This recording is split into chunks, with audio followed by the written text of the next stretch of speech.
What's up guys, Confident bringing you a video here today, and today is going to be a video talking about my thoughts about the Black Ops 4 beta and just Black Ops 4 in general. So I got some things written down here. I don't know if I'm going to hit everything because I may have forgotten some stuff, but let's just start out with the main issue that everyone has been complaining about in Black Ops 4, and that is the time to kill and the armor. So from my experience, I don't think that the time to kill is actually that bad. I just think it is the armor itself, because since they nerfed the body armor, made it a little bit like easier to take off. I've noticed that the time to kill feels way more, fluid and consistent. So I'm glad that the dev team has been, listening to the community about the time to kill, and that they fixed armor a little bit. And I don't think that the time to kill should change that much. If so, maybe just a little bit, because I think that it makes you actually have to, hit your shots upper body and the head for you to get rewarded the kill and all that kind of stuff. And next thing I have is the minimap, the Fog of War. To be honest, I don't really like it. I don't know why it had to be added into Call of Duty.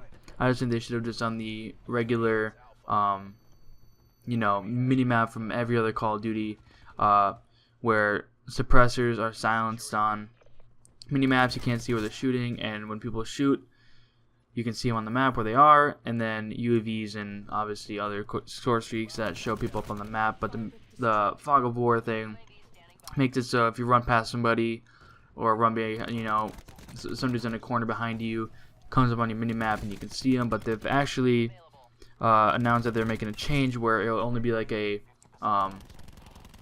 map will only show like your front side, so instead of showing like behind you. So that will hopefully balance it out a little bit more.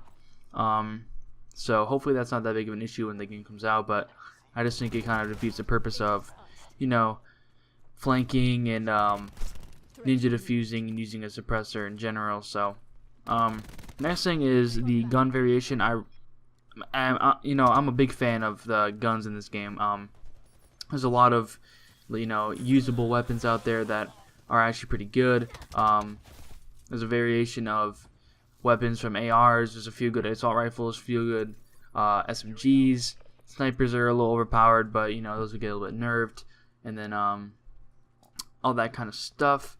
And then going on with a little bit of gun kind of stuff, I'm gonna talk about the specialists. Personally, I like specialists. I really enjoyed Black Ops 3. I think it adds a little bit more different play styles and skill, especially when it comes to competitive gaming, which I do play.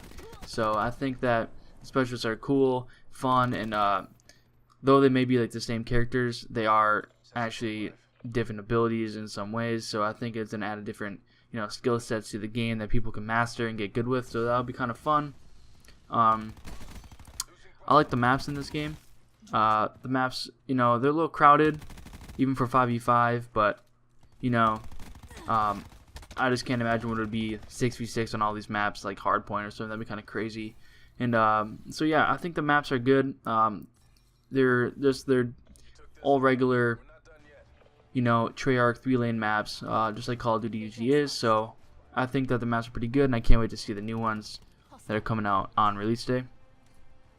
And speaking about 5v5, I hope that the competitive scene does not go to 5v5, because I just think that would be too hectic, just like how Pubs is like Pubs 5v5 is crazy, and I can't imagine playing in like the competitive standpoint, trying to like shoot 5 different players. So I hope that doesn't go 5v5 for the Switch.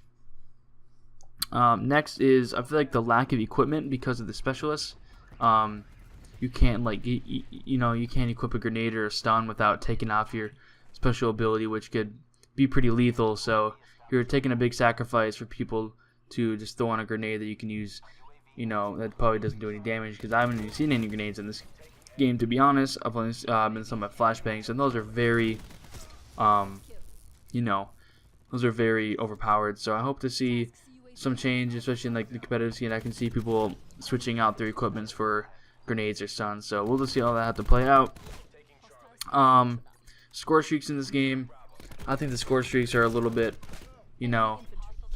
goofy. I don't think they're that strong, but I think they will be, you know, upgraded and buffed a little bit so that they will be pretty well and actually be worth using in this game, because right now the Hellstorm is decent, Attack Chopper is a little okay, the Lightning Strike is probably the worst streak that I've used, but you know, just all around I just think that the Scorched Streaks need a little bit of a balancing and tuning to get them where they should be, just like the past Terracons where Scorched Streaks were pretty crazy when you get them, you know, in the map, and they get pretty dominant. So going back on the maps, I don't know if it's just for the regular PS4s or the non-pro systems for console, but I was having FPS issues for both weekends on the game. Every map, it was the worst on, I think it was Gridlock, the car map and stuff, the broken down one. I was getting probably like 40 frames, 40 to 45 frames every game on that map, and on the other maps I'd probably stay at around 50. So I've yet to play the game at a full 60 FPS, so I feel like once I get that, I feel like I'll enjoy the game way more, just because I haven't been using it very fluid. It kind of feels kind of goofy, and I would just wish that I could have that 60 FPS all time. And if they don't get that fixed, I don't know why they would just optimize the game for the highest end console out there right now, making all these other people with these consoles have to, you know, upgrade and pay $300-400 for the console that can run a Call of Duty game in 60 FPS. So I don't think that's worth it. But you know, I just hope they get those issues figured out. Hopefully by the Blackout beta, because if the public matches are only getting 40-45 frames, I can't imagine what Blackout's going to be with 50 plus people on a map and some sort of storm that comes in on the map and, you know, makes the FPS a little bit worse. So the last thing I want to talk about was the menu cursor. Personally, I didn't find this that big of a deal. I just kind of found it like a little unnecessary, where you have to move the analogs to get around. But they have announced that they are going to be enabling a D-pad system, so you can use your D-pads on the menus for consoles. So that's really awesome.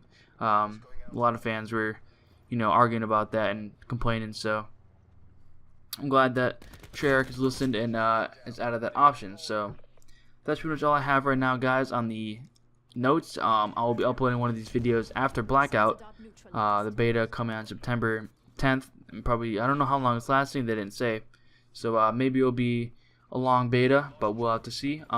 If you guys enjoyed anything I said in this video, make sure you guys comment that down below. Let me know what you guys think about what I said, or let me know what you guys think that I missed in this video. But that's been it, guys. That is my thoughts on the Black Ops 4 beta. Overall, I really enjoy this game. I think this will be a good year of Call of Duty. Unlike World War II, I got bored 2 days into the beta, but I'm having withdrawals right now, and I really wish I could get my hands back on that game, but I can't wait till October. So I'll see you guys there, and peace out. Mission goals are in sight. Bring this home. Sensor dart away.